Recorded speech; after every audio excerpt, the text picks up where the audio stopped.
Chers auditeurs, bonsoir.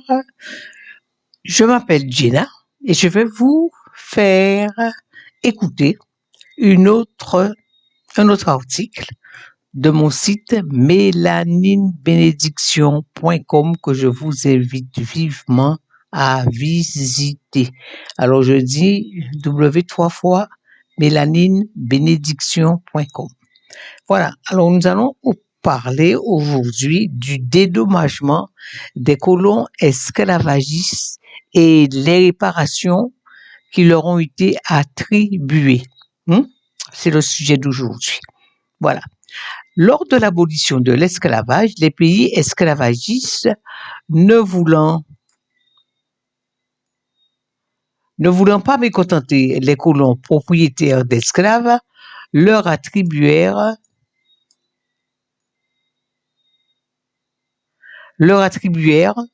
de scandaleuses indemnités pour la perte de la main-d'œuvre servile en résultat de cet acte d'abolition.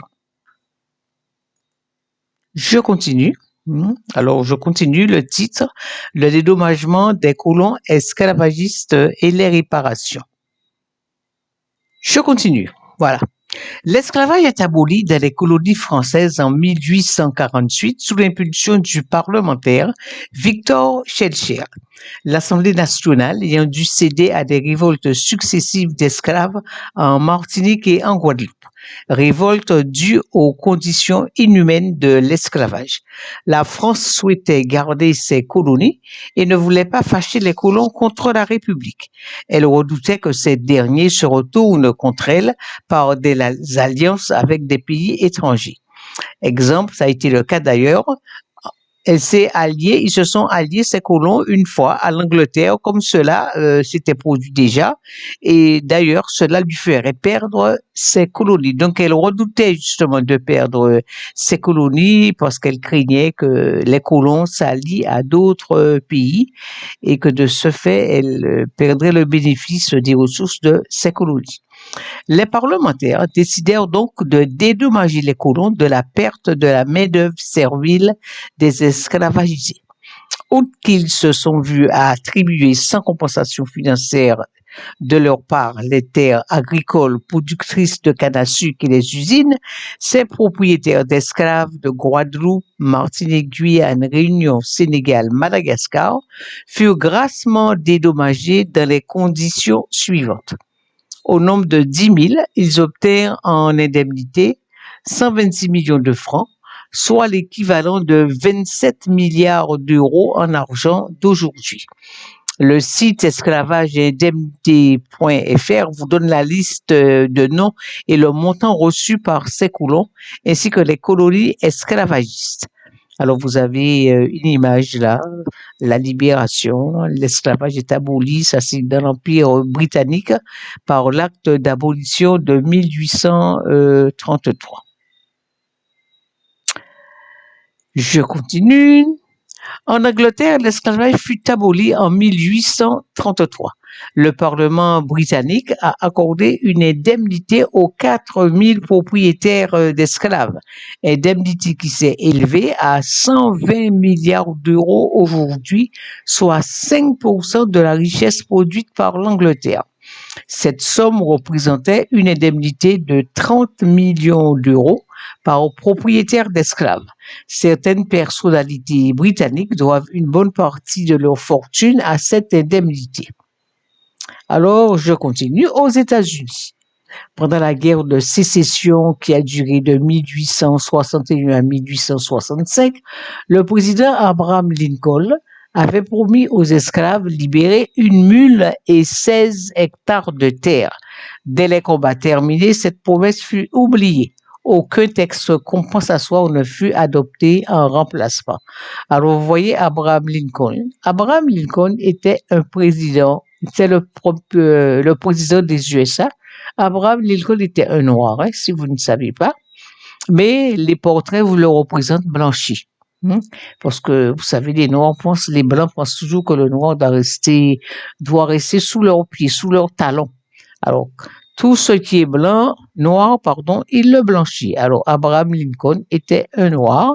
Et quand vous avez des photos de lui, les photos de lui que vous voyez, ce sont des photos d'Abraham Lincoln blanchis. Mais c'était un noir. Je continue. La France dirigée par Napoléon Bonaparte est vaincue par le général haïtien Dessalines qui proclame l'indépendance d'Haïti en 1804. La France n'a sans doute jamais pardonné cette insurrection entraînant la perte de revenus de son système esclavagiste et des milliers de plantations de sucre et de café détruites. Haïti la paie très cher. En 1825, le pays est contraint de payer à la France 150 millions de francs or, soit le budget annuel de la France de l'époque, destiné à indemniser les anciens colons maîtres d'esclaves pour perte de propriété en échange de la reconnaissance de son existence en tant qu'État-nation. La rançon est imposée sous la menace d'invasion militaire. Le 17 avril 1825, une flotte de 14 navires de guerre était massée dans la rade de Port-au-Prince, prête à intervenir, laissant entrevoir une possible restauration de l'esclavage en cas d'insoumission. Cette rançon extorquée au peuple haïtien pour avoir osé accéder à l'indépendance fut renégociée 13 ans plus tard, en 1838, à 90 millions, suite à un accord scandaleusement nommé, quelle honte, hein, traité de l'amitié, quelle honte, faisant ployer des générations sous le poids d'une dette illégitime. Haïti, qui a lutté de longues années pour s'émanciper de la tutelle française et s'affranchir de l'esclavage, paiera de 1825 à 1883 jusqu'au dernier centime la rançon à ses anciens colons. Pour Louis-Georges Tin, président du Conseil représentatif de l'Association noire, le CRAN, l'argent doit revenir à l'État haïtien et à la société civile haïtienne. L'heure est venue de réparer cette double peine subie par l'île, l'esclavage puis la rançon. Le dénuement d'Haïti est dû au paiement de ces 90 millions de francs or qui ont obligé le pays à s'endetter sur des décennies. Aujourd'hui, en 2023, le remboursement de cette dette s'élève avec les intérêts créés à 531 milliards de dollars. Je vous invite à visiter, à aller sur le lien Indépendance d'Haïti. Voilà, c'est bien expliqué dessus.